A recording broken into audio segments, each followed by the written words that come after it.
전능하신 주님, 우리를 창조하여 주시고 또 특별히 인간을 하나님의 형상대로 지어주셔서 하나님의 영광을 드러내는 주님을 예배하며 찬양하는 존재로 삼아주시니 감사합니다. 이 자리 가운데 하나님께서 말씀을 통해서 가르쳐 주시는 그 교리들을 익히기 원하오니 주여 이 시간 가운데 은혜를 부어주시옵고 성령께서 우리 마음 가운데 일하사 이 내용들이 밝히 우리 눈에 들어오고 우리 마음 가운데 새겨지게 도와주시옵소서. 모든 말씀 살아계신 예수 그리스도 이름으로 기도합니다. 아멘. 반갑습니다. 점심 맛있게 드셨습니까? 네. 저희가 이제 어느덧 이 소유문답 신문까지 왔습니다. 놀랍죠? 10번째 문항까지 왔는데 오늘 신문을 들여다보기 전에 이와 관련된 말씀을 먼저 읽고 시작하겠습니다. 창세기 1장 26절부터 28절 말씀입니다. 창세기 1장 26절부터 28절 말씀, 제가 제 성경으로는 2페이지에 있습니다. 구약성경 2페이지. 짧은 말씀이니까 세 절 그냥 한 목소리로 읽겠습니다. 시작.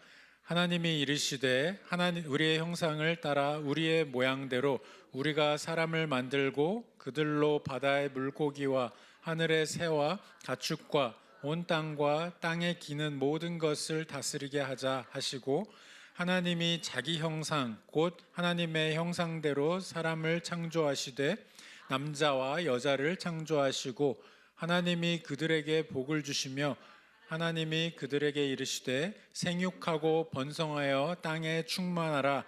땅을 정복하라. 바다의 물고기와 하늘의 새와 땅에 움직이는 모든 생물을 다스리라 하시니라. 아멘. 여러분들 이 책자 갖고 오셨죠? 이 책자의 신문으로 가보겠습니다. 10번째 문항. 10번째 문항. 하나님께서 사람을 어떻게 지으셨는가? 이게 질문인데요. 답을 한 목소리로 읽겠습니다. 시작. 하나님께서 사람을 남녀로 지으시되 자기의 형상대로 지식과 공의와 거룩함이 있게 지으사 모든 생물을 주관하게 하셨다. 이거보다 조금 더 업데이트된 번역이 있어서 그거 한번 띄워주실래요? 큰 차이는 아닌데 이제 주관하게 하셨다가 다스리게 하셨습니다가 좀 큰 차이죠. 바뀐 게. 그래서 지식과 공의와 거룩함은 같은 내용이고, 그래서 요거대로 한번 다시 읽어보겠습니다. 시작. 하나님께서 사람을 남자와 여자로 그분 자신의 형상을 따라 지식과 의와 거룩함으로 창조하셨고 피조물을 다스리게 하셨습니다. 이 내용을 좀 오늘 창세기 1장에 비춰서 좀 말씀을 함께 살펴보려고 합니다. 지난 시간에 저희가 뭐에 대해서 배웠는지 혹시 기억나세요? 창조, 하나님의 창조 사역에 대해서 같이 살펴봤는데 이 창조의 사역 중에 특별하게 그 밑에 서브 이 조항으로 더 들어가 있는 게 신문입니다. 그래서 사람의 창조에 대해서 오늘 이 이야기를 하고 있습니다. 이 소요리 문답에서. 그래서 사람의 창조, 사실 여기에 만약에 좀 성경의 말씀을 따서 부제를 짓는다면 사람이 무엇이관데 이렇게 부제를 붙일 수 있을 것 같아요. 그만큼 하나님께서 인간을 창조하실 때는 여느 다른 피조물과 달리 굉장히 특별한 방법, 정말 하나님께서 그분의 형상대로 지으셨다는 것이 무엇인가, 그걸 좀 깊이 살펴본 시간 갖겠습니다. 일단 크게 여기에 나와 있는 내용, 저희가 읽은 이 창세기 1장 26절부터 28절에 베이스를 한 이 소요리 문답 신문의 내용을 보시면, 첫 번째로 일단 담겨있는 내용은 아까 말씀드린 하나님께서 하나님의 형상대로 지으셨다. 첫 번째. 두 번째는 남자와 여자로 지으셨다. 그 다음에 세 번째로는 모든 피조물들을 다스리게 하셨다. 이 세 가지에 대해서 오늘 좀 살펴보겠습니다. 어, 조금 소리 울리지 않나요? 괜찮으세요? 네네네. 자, 우리는 어디서 왔는가? 이런 질문에 대해서 성경이 주는 대답은 아주 분명합니다. 하나님으로부터 왔다. 이렇게 대답을 줍니다. 27절을 보시면 주어가 누구죠? 하나님. 하나님이 점점점 얘기 나오다가 사람을 창조하시되 이렇게 나오죠. 하나님께서 저와 여러분을 지으셨단 말입니다. 그런데 더 놀라운 사실이 여기 등장하는데요. 무엇대로 창조하셨다고요? 네, 하나님의 형상, 자기 형상, 하나님의 형상대로 지으셨다. 저와 여러분이 하나님의 형상대로 지음받은 자들이에요. 여러분들 옆에 뒤에 앉아 계신 분들 좀 한번 보시죠. 여러분들이 보시는 그분이 하나님의 형상대로 지어졌다고요. 그 얘기는 이렇게 보시고 이렇게 보시면 안 된다는 거예요. 이렇게 보시면 정말 와, 하나님의 형상 이렇게 생각을 하실 수 있어야 됩니다. 다음 주부터 우리 성도님들이 서로를 바라보는 눈빛이 정말 달라질 것을 제가 기대합니다. 자, 그런데 이게 얼마나 특별한 거지? 하나님의 형상대로 지어졌다는 게 얼마나 특별한 건지를 잠깐 생각을 해볼게요. 자, 우리가 앞에 소유문답 4문을 할 때 하나님의 속성에 대해서 배웠잖아요, 그렇죠? 하나님은 그의 지혜, 능력, 거룩, 공의, 선하심 그리고 진리에 있어서 무한하시고 영원 불변하시는 분이라고 우리가 배웠습니다. 근데 이 영광스러운 하나님의 형상대로 우리가 지음을 받았다? 솔직히 이거 무슨 뜻인지 아세요? 서로를 지금 쳐다봤지만 내가 늘 보는 김권사와 늘 보는 이장로지 뭐가 이렇게 특별해 이렇게 생각하실 수도 있어요. 그런데 그게 아니라 사실은 하나님의 속성 그 중에 물론 하나님은 너무 위대하신 분이기 때문에 웨스트민스터 신앙고백 7장을 보시면 거기에 첫 항에 제가 전에도 한번 설명을 드린 바가 있는데 창조주와 피조물을 비교하면서 어떻게 이야기하냐면은 창조주와 피조물 사이의 거리는 무한하다 이렇게 얘기를 했단 말이에요. 그 얘기는 뭐냐? 오늘 설교에서 제가 말씀드렸죠. 하나님, 창조되신 하나님과 피조물은 절대로 범접할 수 없는 정말 무한대로 하나님은 아주 위대하신 분이고 인간은 그에 비해서 한없이 낮은 존재라는 것을 이야기하고 있는 겁니다. 그게 정확히 무엇인지 인간의 이 낮은 이 지식 수준으로는 다 이해를 못하지만 그렇지만 하나님은 그만큼 우리의 상상력을 다 발휘해도 다 헤아릴 수 없을 만큼 위대하신 분이시다. 그런데 그분의 속성에 이런 여러 가지 속성들이 있는데 놀라운 게 다른 동물들한테는 없는 하나님의 속성 중에 인간에게 공유되는 게 있다고요. 그 얘기를 하고 있는 겁니다. 공유되지 못하는 것도 있습니다. 하나님은 전능하시죠. 우린 그게 무슨 뜻인지도 몰라요. 하지만 하나님은 전능하시고 우린 아니라는 건 알고 있습니다. 하나님은 무소부재하시죠. 어디에나 계시는데 우리 솔직히 그게 무슨 뜻인지도 몰라요. 우리는 무소부재하지 않다는 것만 알죠. 그러니까 이러한 하나님의 속성 중에는 하나님께만 해당되는 게 있고요. 근데 인간에게도 공유된 그런 것들이 또 있습니다. 그래서 그 공유된 것들 중에는 예를 들면 이러한 지혜, 하나님은 지혜가 무한하신데 우리도 지혜가 그래도 조금 있어요. 하나님에 비하면 요만큼이지만 그렇지만 우리에게도 하나님의 형상을 따라 주신 지혜가 있고요. 우리에게도 하나님의 형상을 따라 주신 공의로운 부분이 있고 하나님의 형상을 따라 주신 선한 그런 부분들이 있고 그렇습니다. 거룩함 역시도 마찬가지죠.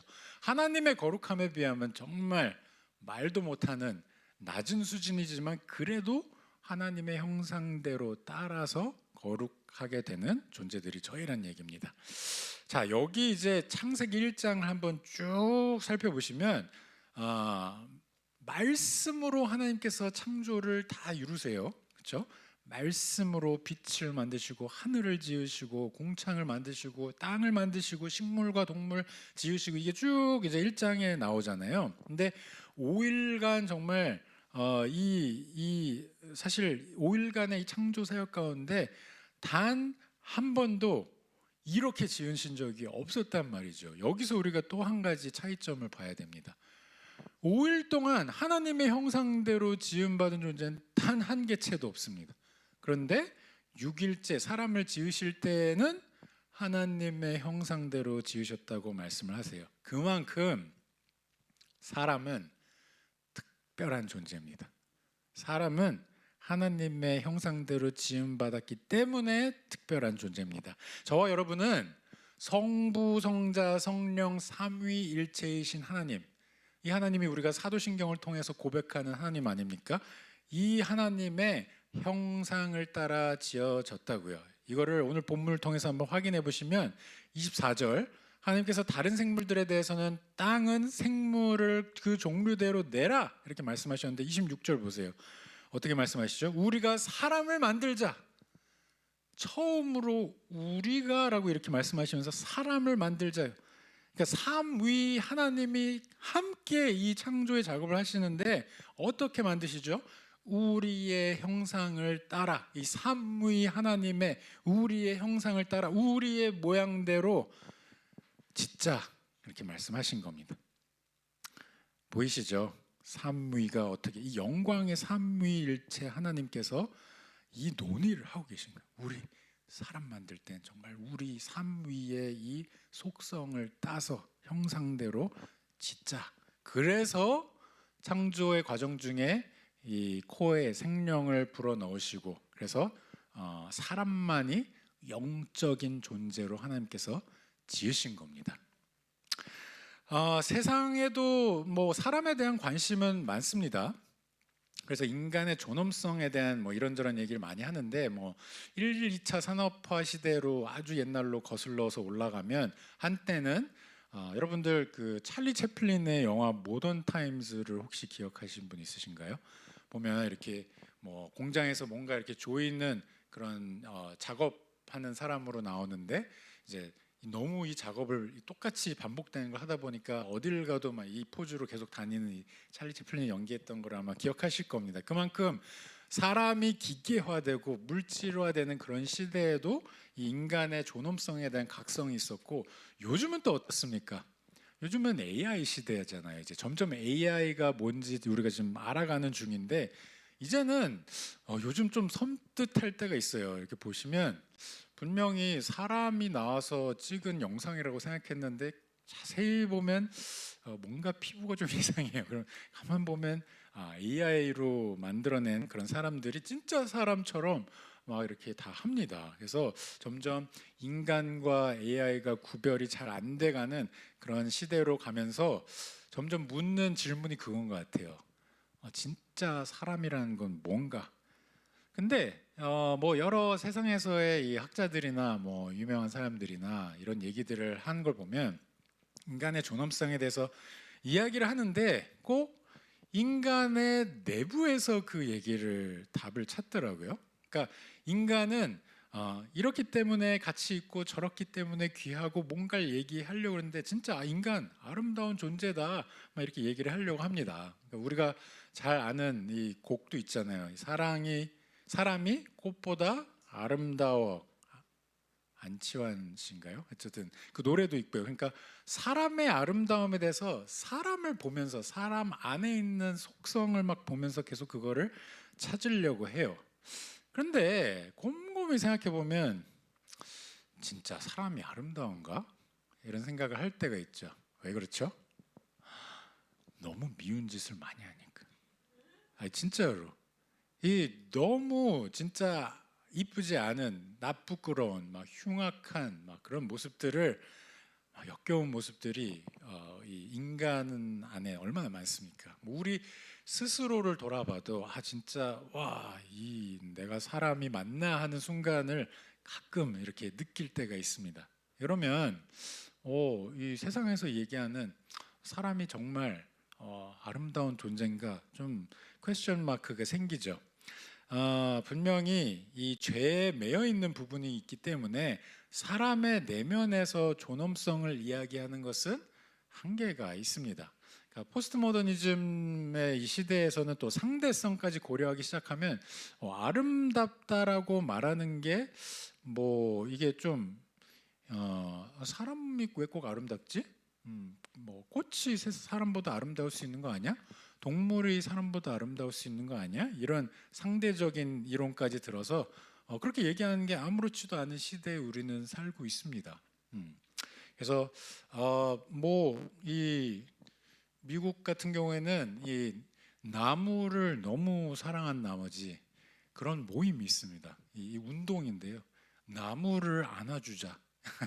되게 이상한데 사람을 안아주자 이런 운동이면 제가 이해를 하겠어요. 근데 나무를 막 사람보다 더 귀하게 여겨서 우리 나무를 좀 안아줍시다. 막 이런 운동을 하는 분들이 제가 만들어낸 얘기가 아니면 진짜 있어요. 그 모임이 꽤 큰 모임입니다. 자, 하지만 성경은 인간의 존엄성의 이유를 사람의 내부에서 찾지 않습니다. 사람의 내부에서 찾는 것이 아니라 외부에서 찾죠. 근데 존엄성의 그 이유가 되는 부분이 외부에 있는 그 이유가 절대적인 이유입니다.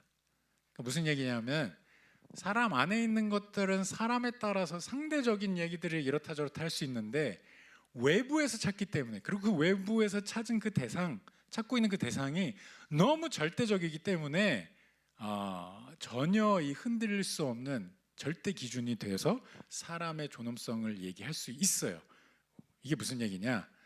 우리가 성경을 보면 창조주 하나님, 아까 제가 시작할 때 하나님으로부터 인간은 왔다 이야기를 말씀드렸잖아요. 그러니까 창조주 하나님, 삼위일체 하나님, 그분의 형상대로 지음받았다는 것은 하나님의 존엄성에 대한 논란이 그걸로 더 이상 얘기할 게 없어지는 겁니다.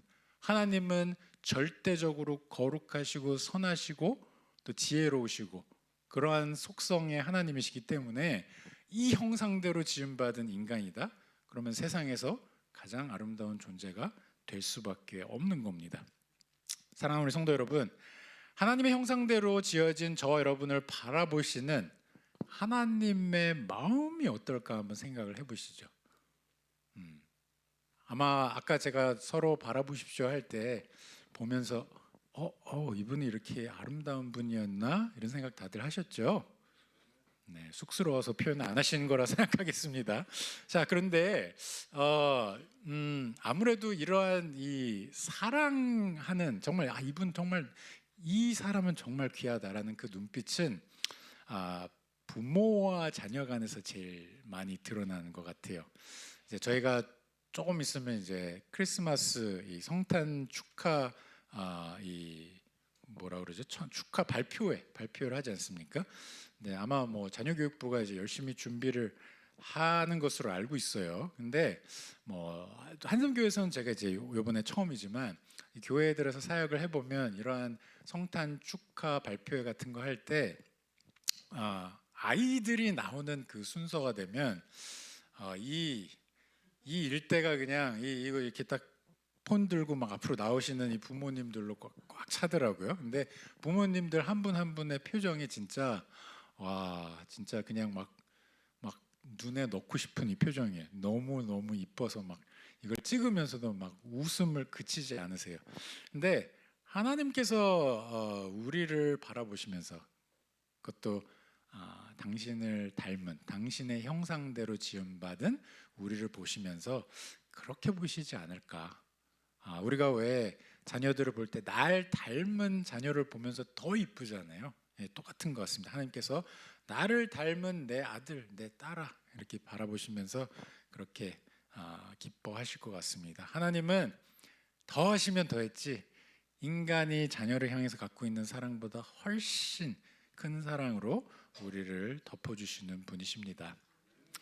혹시 이 자리 가운데 계신 여러분들 중에 삶의 좀 어려움 가운데 지쳐서 아니면 좀 힘든 일이 있어서 좀 괴로운 일이 있어서 좀 어려운 시간을 지나고 계신 분들이 있으시다면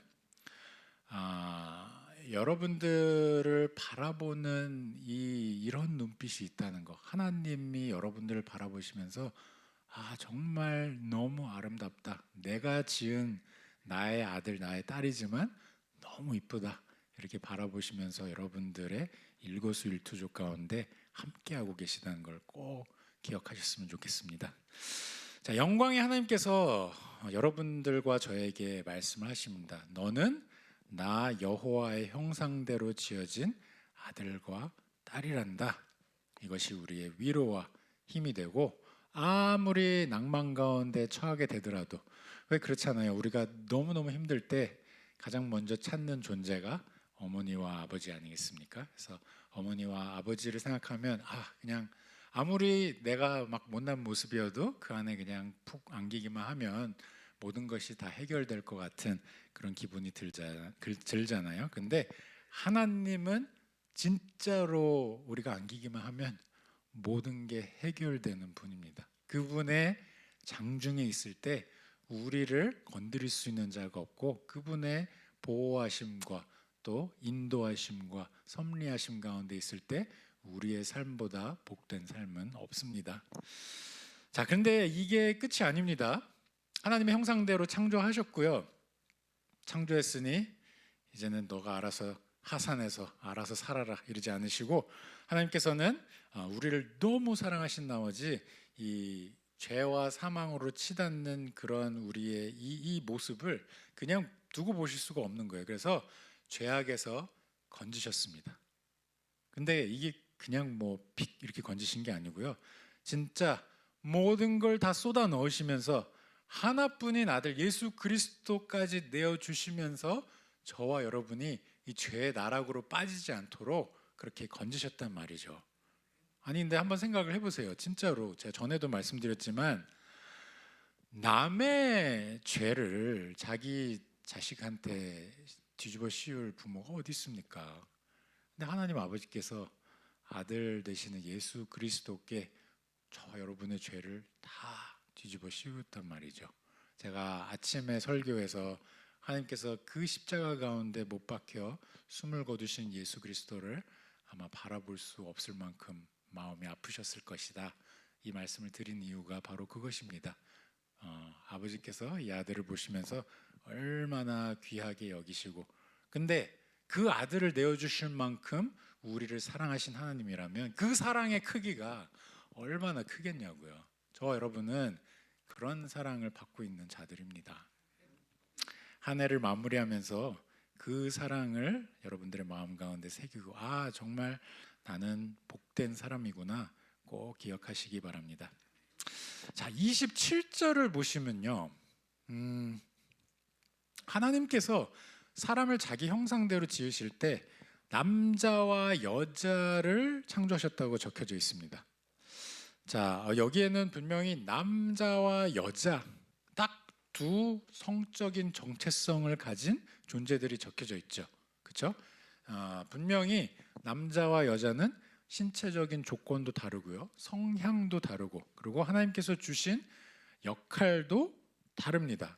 한 가정을 이룰 때 부부가 한 몸을 이룰 때 주신 영적인 그런 역할도 차이가 있고요. 남자에게는 아침에 말씀드린 것처럼 영적으로 가정의 머리, 이 아내의 머리가 되게 하셨고 아내는 예수님께서 교회를 사랑하신 것처럼 남편 보고 사랑하라고 하셨어요.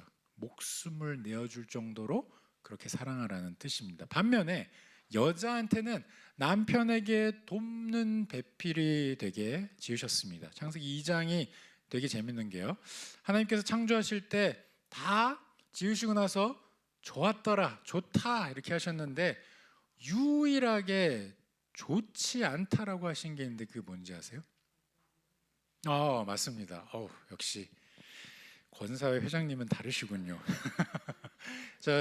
창세기 2장으로 한번 가서 보시면 18절에 아담이 혼자 사는 것이 좋지 않다 이렇게 말씀을 하셨어요. 그러면서 아담을 돕는 배필로 하와를 주셨는데 여기 나와 있는 좋지 않다가 뭐 정확히 뭘 보신 건지 여기 뭐 설명이 안 돼 있어서 모르지만 그냥 남자 혼자 지내는 게 영 그냥 뭔가 부족한 겁니다. 분명히 하나님께서 사람을 지으실 때 좋다, 뭐 남자를 좋다 이렇게 좋게 지으셨는데 그럼에도 불구하고 뭔가 채워져야 하는 것들이 있는 겁니다.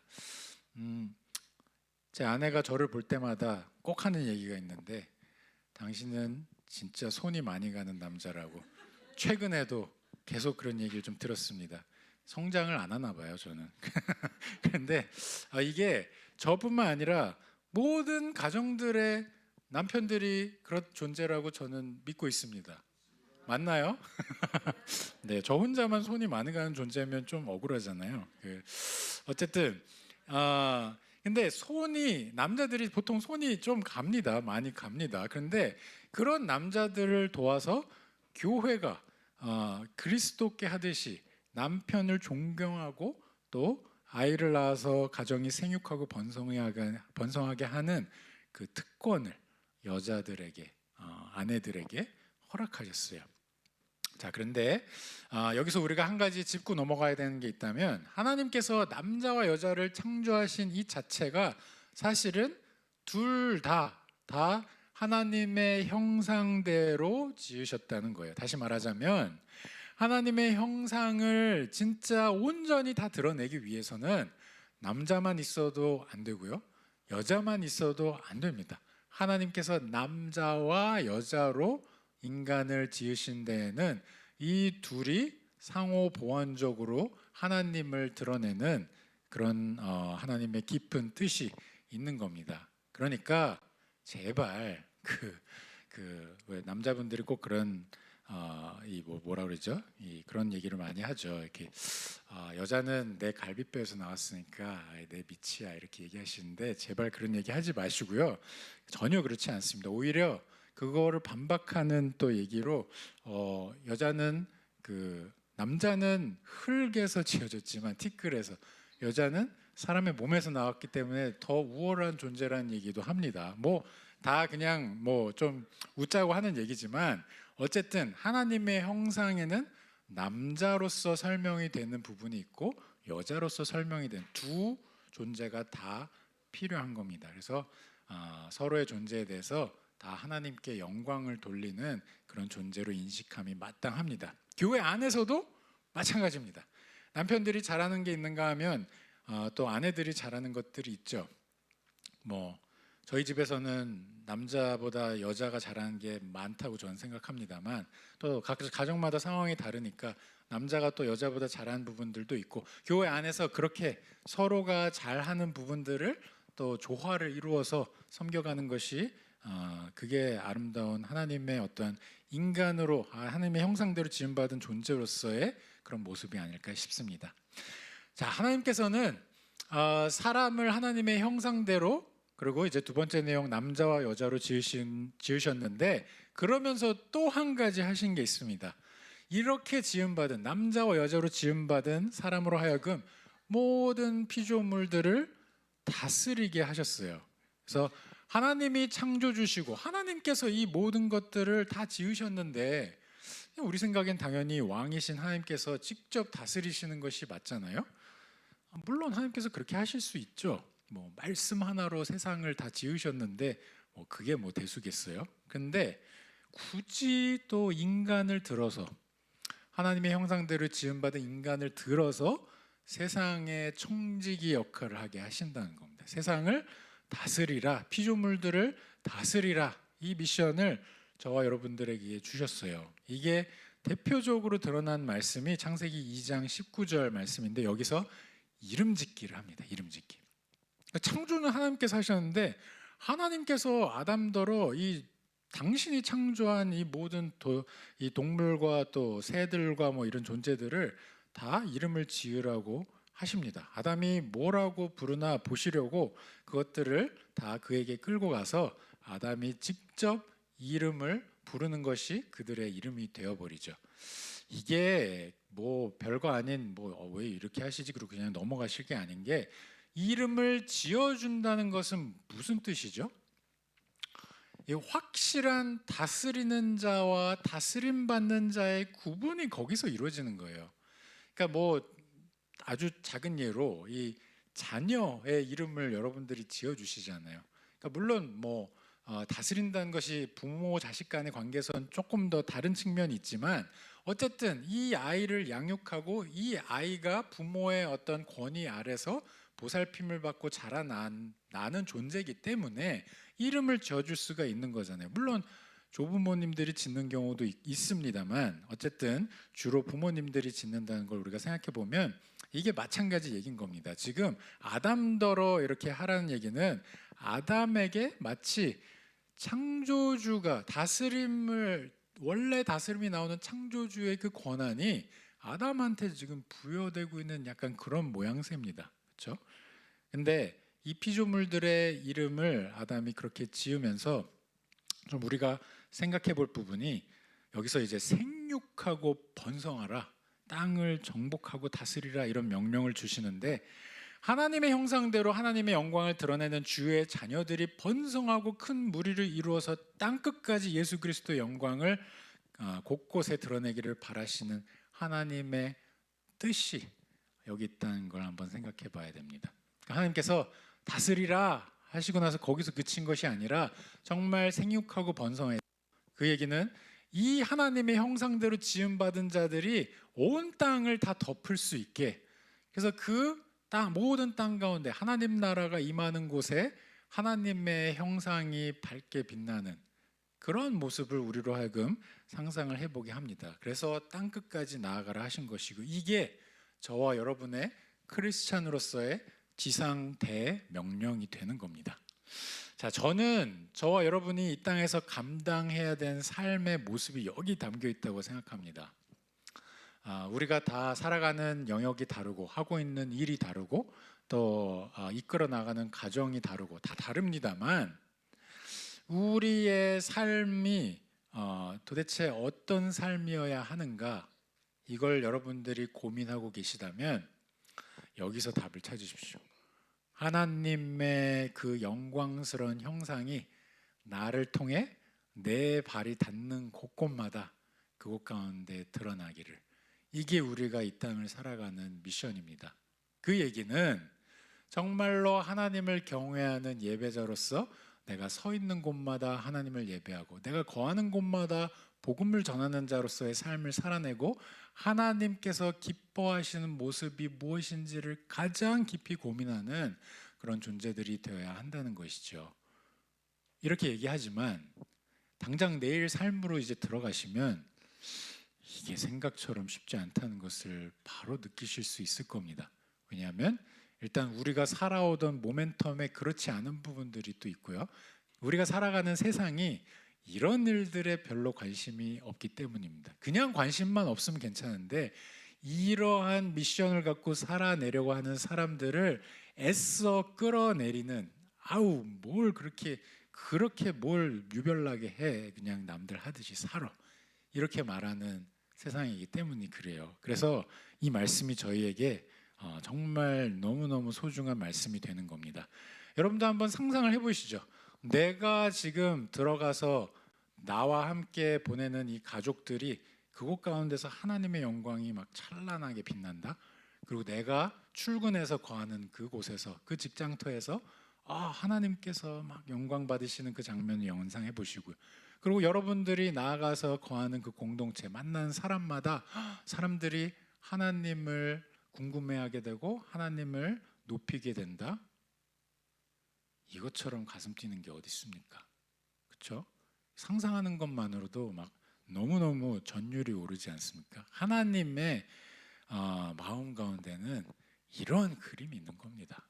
저희를 하나님의 형상대로 지으신 데에는 이러한 뜻으로 나의 삶을 살기 원하시는 하나님의 그 마음을 알고 우리의 삶을 다시 바라보고 우리의 삶에 아직도 우리 마음대로 하려는 부분들이 있다면 이제는 그 부분들까지도 하나님께 내어놓을 수 있는 그런 우리가 되어야겠습니다.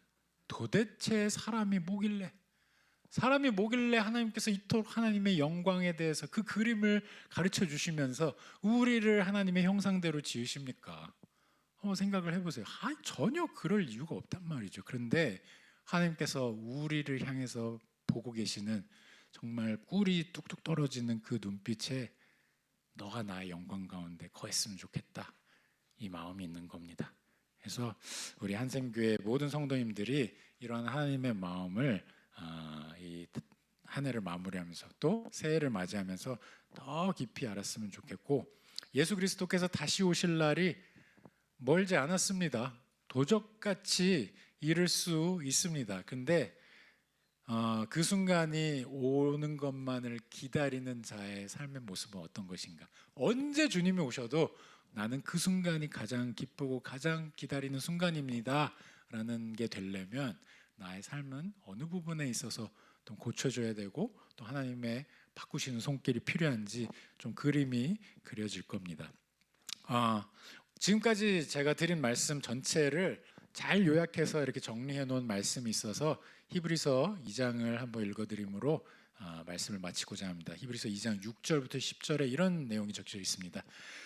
그러나 누구인가가 어디에서 증언하여 이르되 사람이 무엇이기에 주께서 그를 생각하시며 인자가 무엇이기에 주께서 그를 돌보시나이까. 그를 잠시 동안 천사보다 못하게 하시고 영광과 존귀로 관을 씌우시며 만물을 그 발 아래 복종하게 하셨느니라 하였으니 만물로 그에게 복종하게 하셨은즉 복종하지 않은 것이 하나도 없어야 하겠으나 지금 우리가 만물이 아직 그에게 복종하고 있는 것을 보지 못하고 오직 우리가 천사들보다 잠시 못하게 하심을 입은 자 곧 죽음의 고난 받으심으로 말미암아 영광의 존귀로 관을 쓰신 예수를 보니 이를 행하심은 하나님의 은혜로 말미암아 모든 사람을 위하여 죽음을 맛보려 하심이라. 아멘. 사람의 아름다움의 가장 극대치, 우리에게선 찾아볼 수 없는 완성된 아름다운 하나님의 형상대로 지음받은 인간은 어떤 모습인가? 그 모습은 예수 그리스도입니다. 예수 그리스도를 우리가 바라볼 때 우리는 나의 삶은 어떠한 모습이어야 하는가를 진정 느낄 수 있고요. 나를 바꾸신 하나님의 계획에는 무엇이 있는지 예수 그리스도를 보면서 우리는 기대할 수가 있는 겁니다. 사랑하는 우리 성도 여러분, 우리 눈에는 아직 이 세상 가운데 예수 그리스도의 통치 아래 들어가지 않은 것처럼 보이는 세상적인 현실이 있습니다. 여전히 전쟁이 있고요. 여전히 다툼과 시기와 분쟁과 이런 것들이 많습니다. 우리의 삶 가운데는 아주 추한 모습들의 그런 부분들이 여전히 있습니다. 하지만 그것들이 여러분들로 하여금 창조주에 대해서 판단하게 하지는 마십시오. 참 하나님이심에도 참 사람으로 오신 예수 그리스도의 발 아래 십자가의 그 사역을 통해서 하나님께서 이미 모든 것을 다 복종하게 하셨고 우리는 이 그리스도의 통치 안에서 이 땅을 다스리는 청지기의 삶을 살아가는 자들입니다. 우리가 세상을 바라보는 관점은 예수 그리스도를 통해서 바라보는 것이지 세상을 바라보면서 세상을 이야기하는 것이 아닙니다. 그래서 세상에 아무리 어려운 일들과 그런 것들이 난무해도 내 삶 가운데 뭔가 좀 풀리지 않는 일들이 있다 하더라도 그것이 여러분들을 끌어내리게 하지 마시고 여러분들은 하나님의 형상대로 지으심 받은 자들입니다. 여러분들이 바라봐야 할 것은 예수 그리스도, 그리스도를 통해서 이 세상 가운데 이 하나님의 형상대로 지음받은 사람들을 통해서 하나님께서 세우실 새하늘과 새 땅을 바라보시기 바랍니다. 다 함께 기도하시겠습니다. 하나님 아버지 감사합니다. 정말 사람이 무엇인가인데 주께서 저를 이토록 생각하시며 인자가 무엇이건데 하나님께서 그렇게 놀라운 역사를 이루시나이까. 주님, 오늘 말씀을 통해서 다시 한번 확인하게 해주셔서 감사합니다. 우리를 하나님 형상대로 지으셨으니 하나님의 형상대로 지음받은 자답게 예수 그리스도만을 바라보고 나아가기 원합니다. 그리스도 안에서 우리가 사람의 사람됨의 가장 완성된 완벽한 모습을 보고 또 그리스도를 바라봄으로 세상 가운데 임해야 할 통치의 모습이 어떤 모습인지 우리가 짐작을 해봅니다. 주님, 우리가 살아가는 사람으로서의 삶과 우리가 살아가는 이 현장인 이 땅이 예수 그리스도께서 다시 오실 때 전혀 다른 모습의 우리가 바라보는 새 하늘과 새 땅의 모습으로 계시록이 이야기하는 그 영광스러운 모습으로 바뀔 터인데 그 자리 가운데 내가 있기 원하오니 지금의 이 땅 가운데서의 삶도 나를 붙들어 주시고 인도하여 주시옵소서. 오직 하나님의 영광만을 위해서 살게 하여 주시옵고 하나님을 즐거워하는 삶이 나의 최우선이 되게 인도하여 주시옵소서. 모든 말씀 살아계신 예수 그리스도 이름으로 기도합니다. 아멘.